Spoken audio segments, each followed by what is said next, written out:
From Unity of Houston, Texas, this is the Awakened Life with Reverend Howard Caesar.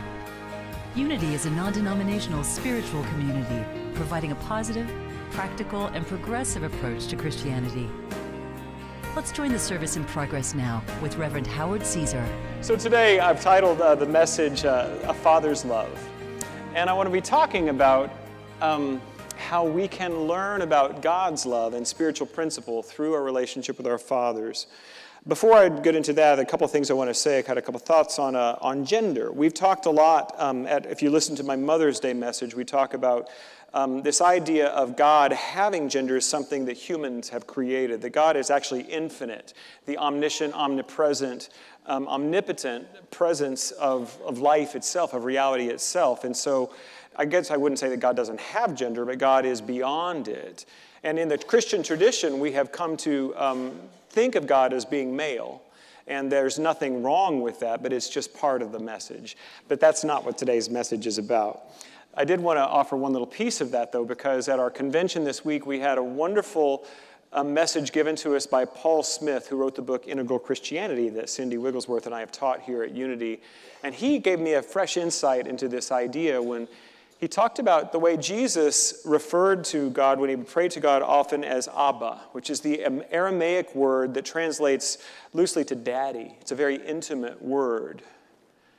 But he said the purpose of Jesus using that word with God was not to designate God as having a gender of being male, but it was rather to designate closeness and intimacy. And I thought that was so beautiful. And so if having a male God is not working for you, then you don't need to. But you are invited into having a deep personal connection with Spirit.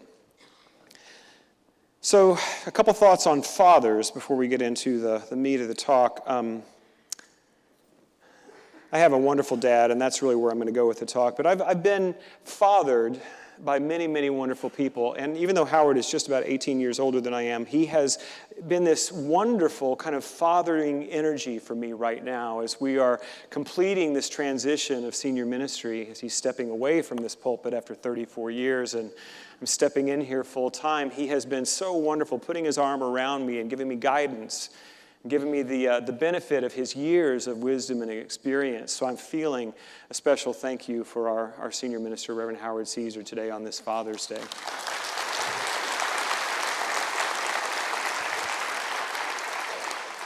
And for some of you, I know that Father's Day is hard because your earthly fathers didn't show up very well. And that's just the truth, that some people did not get the benefit of a loving and supportive father. And so I want to acknowledge that. I wanted to remind us all that all fathers are both flawed and divine, as are all human beings. And how much do any of us remember our divinity, and how often do we forget? Today I'm teaching from some stories about my dad. You know, he passed away October 30th of last year after a long battle with Alzheimer's disease. And I'll tell you that while I love my dad, and in many ways he is sainted to me, he was not perfect.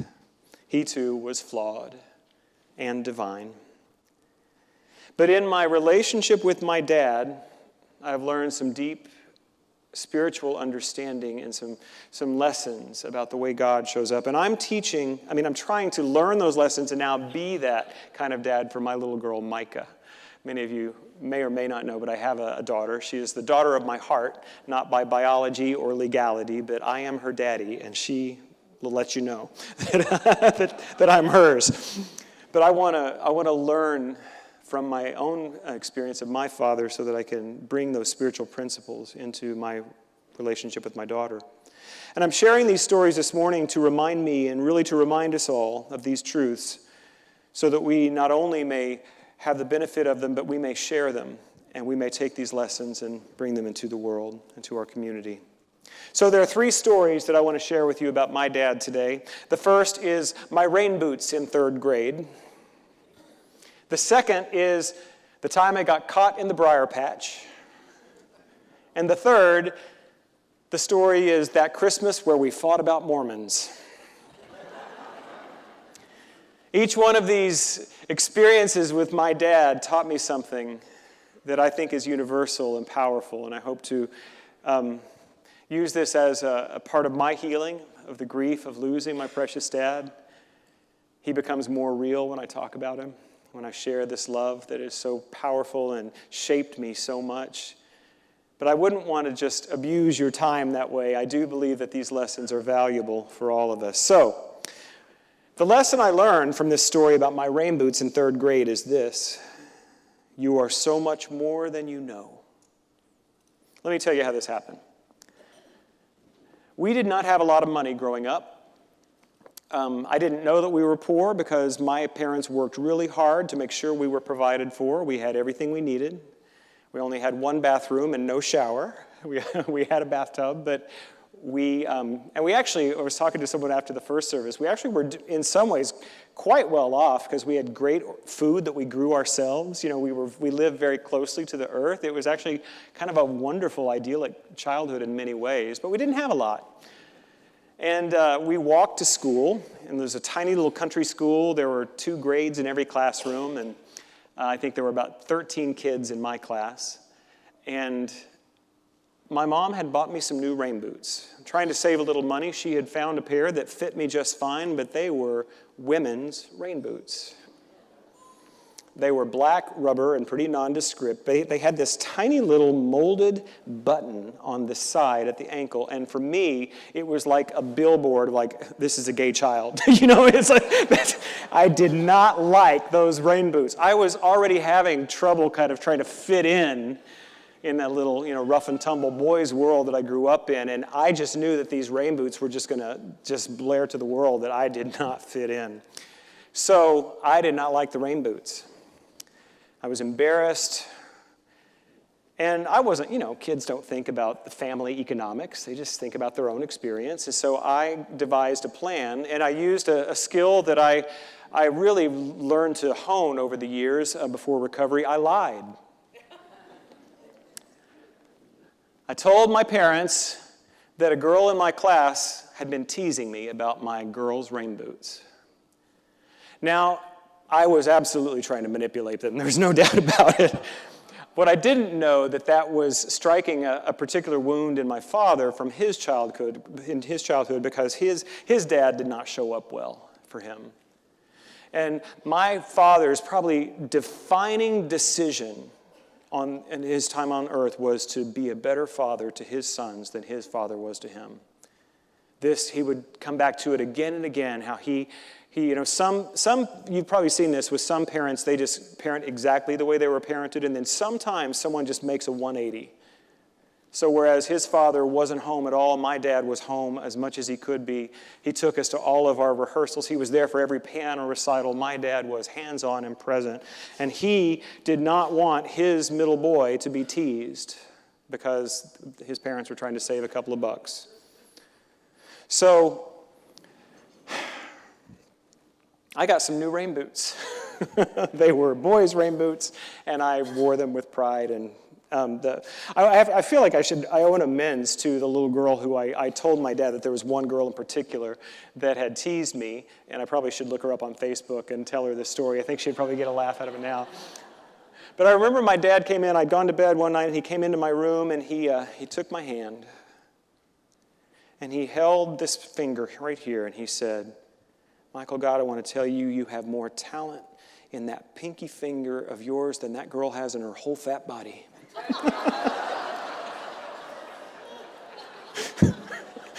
So I just realized this morning as I was preparing to tell this story, my dad probably never liked her from that point forward. That was probably not good. I did tell my dad the story about how I had lied, so before he got sick, he did know. I felt excluded and less than. And I think if I had had a little more maturity, but I was 8, I would have been able to tell him exactly the truth, that I was having a hard time fitting in, and these boots embarrassed me. That's all I needed to say. And he would have, his heart, I know my dad, he would have absolutely given me the right boots without me having to tell the phony story about it. And I believe that why this story is so important to me is that my dad saw the potential for my greatness. He got the privilege of coming here a couple of times before he got too sick, and he sat right there where Jean Marie is sitting, and he looked around this beautiful sanctuary, and he said, man, you could put our whole town in this place. 3 times over. You could. He was so proud of me. And I did get the chance to tell him many times that any success I've had, that any fulfillment I've had in my life and my work is because I knew that back home, my parents believed in me, and I had their full support. So, as I said, I want to bring these stories back to how we can use them. And this is an easy one. We come together in spiritual community, and all of us have greatness and weakness. We are all human and divine. And all of us go through times when we're having trouble fitting in, finding the rhythm of life. We're struggling a little bit. And what if we could just take the hand of the person next to us and just say, well, not about the fat little girl, not that, but just say, you have so much in you. There's so much good in you.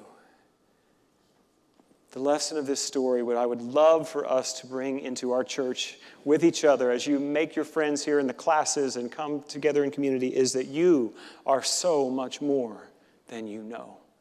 And this is always true for all time. The second story I want to share with you today is the time I got caught in the briar patch. I've shared this story before. Have you all heard me tell this story? Oh, good. Not very many have. I've only told it. It's been a while since I've told it. So, as I said, we didn't have a lot of money growing up, and we took 2 family vacations, road trip vacations, both around baseball, big sports family. We went to see the Kansas City Royals play, we went to the Worlds of Fun amusement park, and then another time we went to see the Cincinnati Reds in '76. They won the series that year, and in '75. And we were big baseball people, and so it was. Other than that, those 2 years, what we did is we camped every summer. My dad would spend a week of vacation, and he would find some landowner near our little town in Oklahoma and ask them if it would be okay if we camped out on their land for a week. And they always found a beautiful spot. Usually there had to be a good swimming hole. That was required, so on some creek. And so this year that I'm thinking of, I was 5 years old, and it was on Miss Long's ranch out on Bird Creek. And he had found a nice place. And my dad would always go out early, and he would prepare the campsite. He would mow, and he would dig the fire pit. He would dig the latrine, and then he'd come back and set up the tent and all the equipment, and then we'd come back and camp for a week. Well, this was one of his prep trips, and he brought me along with him in the pickup, and we weren't established in the camp yet, but I loved to swim, and I loved camping, and sometimes in my life, my enthusiasm gets out ahead of me a little bit. And this is one of those times. I remember very much what I was wearing. I was just very, very tanned. I love being outside. I'm a little bit of a little Mowgli nature boy. That's how I was as a little kid. And I had this lime green polyester bathing suit with a blue waistband and a little gold buckle. I can see it just as plain as day. So I had this little barefoot brown body. And I remember that my dad had pulled up close to the campsite. He had stopped the car, and I thought we were there.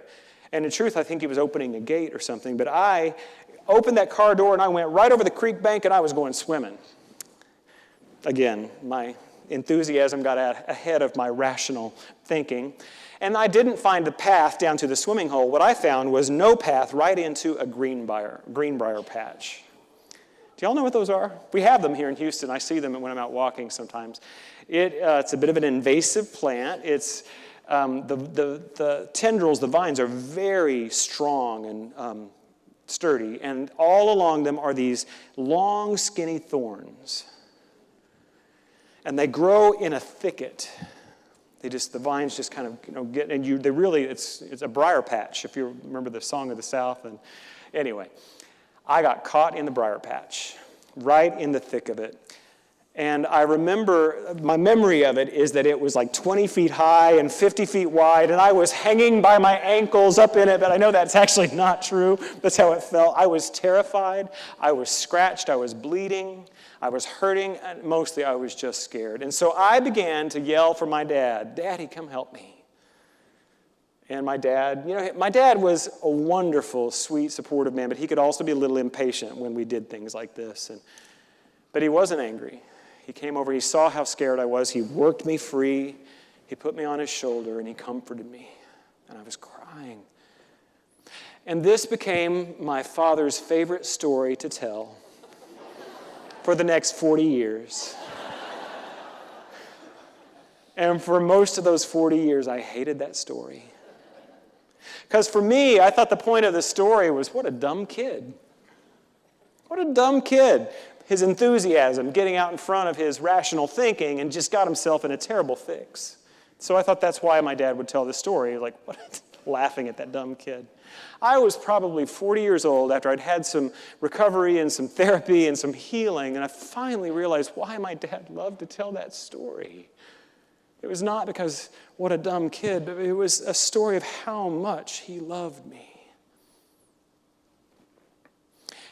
I had a dad, after the first service, come through the line with tears in his eye, and he said, your dad loved you. And he's a dad, and he said, do you know how good it feels to be able to help your children? And I know that. I'm so glad that I was able to heal that story. I got to preach at my previous church on this very story, and my dad sat in the front row and cried. And it's the truth, that he loved this story because he was able to offer what I needed in the moment and help me. I have been in many briar patches in my life, figuratively. And there have been other ones that my dad got me out of when I asked for help. And there were other times that he was not available, but when I got in enough pain and enough fear, I would ask for help from somebody, and it would come. So the lesson here that I want to offer you from this story of me in the briar patch is help is always here for you. God is always here for you. And oftentimes God shows up with skin and hands and feet in the form of another human being. And this, again, is what we do for each other in spiritual community. That we build these relationships of trust, and we can reach out to each other and ask for help when we need it. You know, I've had really two transformational communities in my life. The first was the Center for Spiritual Living in Dallas, Texas. It's a New Thought church. That's where I really began to learn and practice these principles, and at the same time found myself into the rooms of Alcoholics Anonymous. And in those two communities, I learned what it means to ask for help from another person and receive it. And when I was ready, and somebody asked me for help, I could extend it. There are 3 words in AA and in the 12-step tradition that we offer. We do not offer advice or solution as much as these 3 words: experience, strength, and hope. And that perhaps you in your life have gone through something that was difficult. And then somebody else you know asks for help. And guess what? You have some experience and some strength around that, and you can offer some hope because you got through it. That happens all around this church. You think you're alone, and you're not. Help is here. You are never alone. As a matter of fact, I actually called that lesson from that is, I am always here for you. My dad was always there for me. And he was showing me that this is a truth about spirit. God is always here for you. Supply is always at hand. Solution is always here. Divine ideas are always available, and they often come through other people. Can you bring up that picture, Steve? This was in the slideshow, but I wanted you to see this image. This was at Lake Tahoe, I don't know, probably 6, 7, 8 years ago. After my dad died, I was talking to a friend of mine who has a bit of a gift to talk to people from the other side, and I asked her if there was a message, if she was getting anything from my dad, and she said no, but then later, after we got off the phone, she texted me this, and she said, it's not really a message, but this is what I picked up. She said, your father is a warm, large, quiet presence of love around you. And he says that while he loves all his children and family, that you are truly his son. He indicates that you share past lives together and that your soul reflects his own soul most beautifully and most closely. He is so proud of you and loves you fully. He will continue to be your champion in the toughest field you face, the recesses of your own self-judgment. Receive his love. Next time I get in a briar patch, I'm calling on my daddy to come help me. As I do believe that there is help that comes in those of us who, the expressions of God that have hands and feet and skin, and there is also help that comes from places we can't even imagine or touch, but it's still here. The last story that I want to share with you, that Christmas we fought over the Mormons. The lesson that I would like to offer you from this was that which binds us is greater than that which divides us. I was in my 20s. I don't remember, maybe early 30s. I do believe that I was sober. So I'd been around New Thought enough to know that God was bigger than just a little church I thought he lived in. I came to an understanding, and I think it was always in me. A lot of people, when they get to Unity, they will tell me, I didn't know there was a church that believed like I do. Because most of us did not grow up in a tradition that believes that all these paths go to the same place. I certainly didn't. I was told that the door was narrow. Very, very small way to get to God. So my brother, who is a Pentecostal pastor, he was fresh in his salvation experience. Both of my families have alcoholism just all over the place, but neither of my parents are alcoholics, but it's definitely in our genes, and both my older brother and myself end up expressing those genes fully.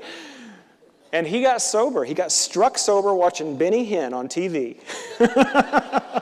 And it was over 30 years ago, and it seems to be working, or however long ago it was. I mean, my path was a little different. But we were both, I think, in our adult spiritual paths and kind of knew, and we both had a little bit of that zeal of the convert going on. And somehow the topic came up, or the question came up, was like, are Mormons going to heaven? And he had a very strong opinion about it that differed from my own, and we began to discuss. And it got heated, and it was ruining Christmas for everybody. And my father comes from the other room, and he says, stop it. You are brothers. We are a family, and we will not do this. As I said, my dad could be very tender, and he could hold your pinky and tell you how much you love it, and he could tell you to stop it. He had a very strong presence as well, and we stopped it. For good, actually. We stopped bashing our heads against the ideological arguments we were having. We stopped doing it. And it wasn't like we just never talked about things that were uncomfortable. It wasn't that kind of denial sort of thing that often we want to do in families. We can't talk about that. It was a call to love. It was a call to a higher way of being. And my dad enforced it. He said, this is what we're doing. So the lesson, as I said, that I want us to bring from this story is that which binds us is greater than that which divides us. It was a beautiful, well, it was not a beautiful piece. I don't know why I said that. It was a hard thing that happened in Virginia with the shooting of the congressman and the others there at the congressional baseball practice this week. Heartbreaking. And this is from the New York Times, one of the pieces that they wrote on it. They interviewed former Senator John C. Danforth. He's a Republican from Missouri. He said this, that the violence reflects a contagion in America's political culture in which adversaries were treated as people to be destroyed. He said that Mr. Trump and the Democratic leaders, as well as the news media, all deserve blame. He says, we are inundated by rage. Mr. Danforth is an ordained minister, and he said in an interview, and it's not just the practicing politicians, it's the demand from the base of the two parties, and it is in large part encouraged by the media.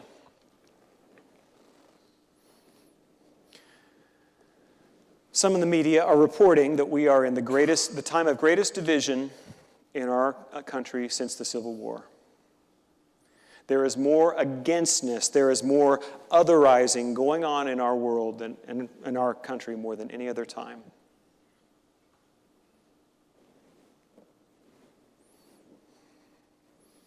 What if we were to practice what my father brought to our family? That which binds us is greater than that which divides us. That's what we're attempting to do here in this church. My friend Cindy Wigglesworth, your friend Cindy Wigglesworth, she and I started talking about this last summer. What can we do? And we started this initiative we're calling Healing the Heart of America. Cindy has offered us classes. We've been having dialogue on race with Stephanie Foy, Amy Hageman, and Jean Ladding. We did the second of those last week. We're beginning to find a way into the conversation that is rooted in spiritual principle and love. And what is our name, church? That which binds us is greater than that which divides us. And what is our purpose, church? Unity. That's what we're here to do. We are here to find the truth of our oneness even in the apparent separation. I had the beautiful opportunity this past week to listen to Father Gregory Boyle, who in the gang-riddled housing projects of East LA has begun to transform lives. He has done amazing work, and he has had a lot of heartbreak. He said he has done 220 funerals for young people who have been killed by gang violence. But it is his life's work. This is the scripture passage he kept coming back to, referring to in his talk for us. He said, this is from Jesus speaking in John chapter 17, starting with verse 20. My prayer is not for them alone. I pray also for those who will believe in me through their message, that all of them may be one, Father, just as you are in me and I am in you. May they also be in us, so that the world may believe that you have sent me.